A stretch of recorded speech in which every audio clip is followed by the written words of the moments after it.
লানত অভিশাপ দিবেন না এবং গালিগালাজ করবেন না। এর 1 নম্বর কারণ হচ্ছে এটা হচ্ছে মিন আলামাতিল ফিসক, এটা ফাসিকির আলামত।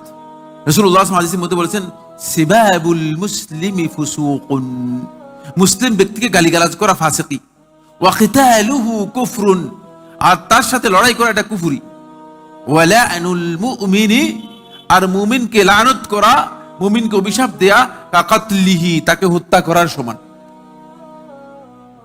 দেখছেন আমাদের অনেক লোক আছে যে মানে আন্দাজের উপর লোকদের উপর লানত দিয়ে দিচ্ছেন, তিনি এটাও জানেন না যে লানত করাটা এটা যে কত ভয়ঙ্কর একটা অপরাধ।